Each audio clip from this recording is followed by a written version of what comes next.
একদম সফট একটা লুক রাখার চেষ্টা করেছি আমি। হ্যাঁ, মানে খানিকটা ব্লু এর কালারের কাছাকাছি আমার একটা কাজল ছিল, সেটাই গিয়ে চোখের ওপরে মানে আইলিডের উপরে ব্যবহার করেছি।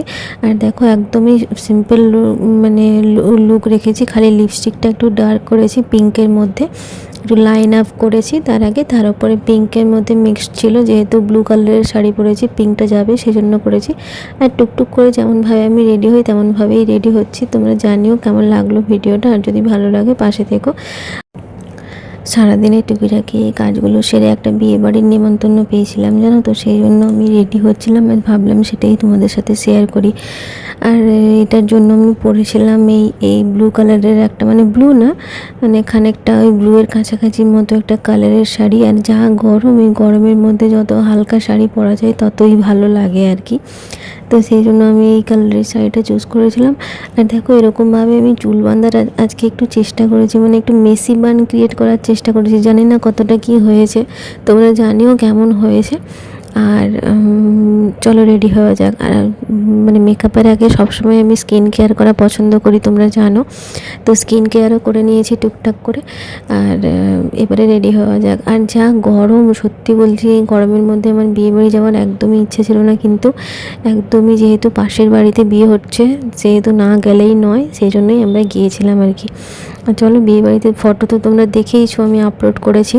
তো একদম ওই জন্য মানে চুলটাকে আরেকটু হয়তো লুজ করে বাঁধলে ভালো লাগতো বা কিছু হতো, কিন্তু আমি একদমই উপরে টেসে করে বেঁধে দিয়েছি যাতে গরম কম লাগে। বিয়ের আগে কোনো বিয়েবাড়িতে শাড়ি পরবো এটা ভেবেই খুব ভালো লাগতো, আর এখন বিয়ের পরে সব বিয়েবাড়িতে সব অকেশনে যখন শাড়ি পরতে হয় না, তখন আর ভালো লাগে না। তখন মনে হয় দূর কিছু ড্রেস পরলে মনে হয় ভালো লাগতো।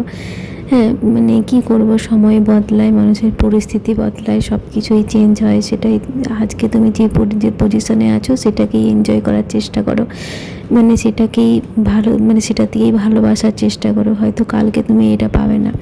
এটা বলছি না যে আমি কোনো ড্রেস পরি না বা কিছু, মানে হয় না বিয়ের আগে যখন কোনো একটা অকেশন পেয়েছি, এই শাড়ি পরবো আজকে, এই শাড়িটা পরবো আজকে, মায়ের শাড়ি পরবো কালকে, দিদির শাড়ি পরবো কালকে, বৌদির শাড়ি পরবো, এরকম হয় না, সেই রকম ব্যাপারটা আর কি।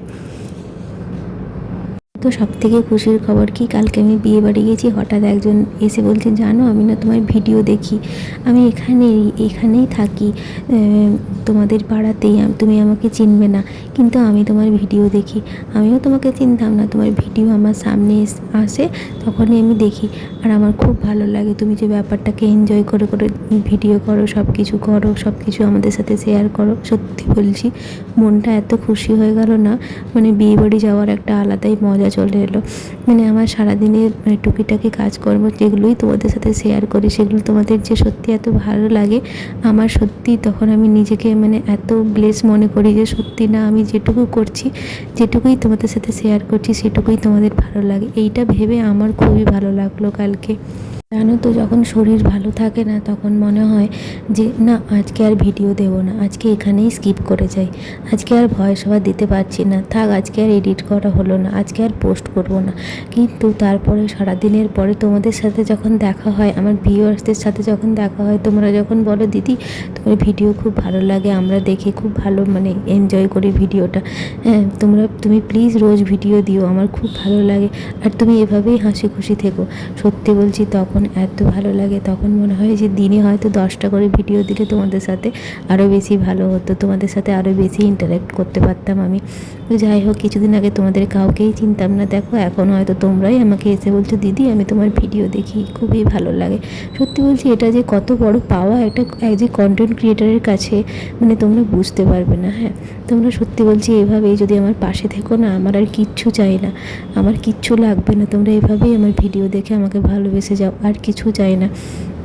আমি একদম সাধারণ ঘরের পরিবারের মেয়ে, হ্যাঁ একদম সাধারণ মধ্যবিত্ত পরিবারের মেয়ে। তারপরে আমার বিয়ে হয়েছে একটু এই শহরের দিকে। হ্যাঁ, আর আমার শ্বশুরবাড়ি বলতে সত্যি বলছি সবাই খুবই ভালো, আমার কোনো অসুবিধা হয় না। হ্যাঁ, তো সেই জন্যই মানে দেখো সব কিছু যদি সাপোর্টিভ না হয় তাহলে তুমি কিছুই করতে পারবে না। আমার হাজব্যান্ডও ভীষণই সাপোর্টিভ, সেই জন্যই আমি সব কিছুই করতে পারি, এইগুলোই তোমাদের সাথে শেয়ার করতে পারি।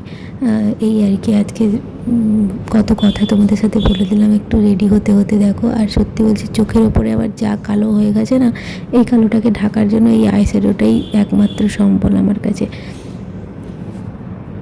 আর বিয়েতে কালকে যে গেছিলাম না, ওই যে জয়মালা না কি বলে, ওটা হয়েছিল। হ্যাঁ, সেটাও তোমাদেরকে পার্ট 2তে দেখাবো এডিট করে। তো এডিট হয়নি ওটা এখনও, সেটাও তোমাদের সাথে দেখাবো। আর যাদের বিয়ে হলো সেটাই দেখাবো তোমাদের সাথে। সেই ভিডিওটাও খুব তাড়াতাড়ি আসছে। একটু অসুবিধা হয়, আমার শরীর খারাপ, তো শরীরটা খারাপ থাকলে না এডিট করতে একটু অসুবিধা হয়। সেই জন্য দেখো আমি টোটালি পুরোপুরি রেডি হয়ে গেছি, একদম সিম্পল একটা লুক রাখার চেষ্টা করেছি। তোমরা জানিও কেমন লাগলো, আর যদি ভালো লাগলে একটু পাশে থেকো। হ্যাঁ, দেখা হচ্ছে খুব তাড়াতাড়ি একটা নতুন ভিডিওর সাথে। আর দাঁড়াও, একটা ফটো অ্যাটাচ করে দিই। এই দেখো, টাটা।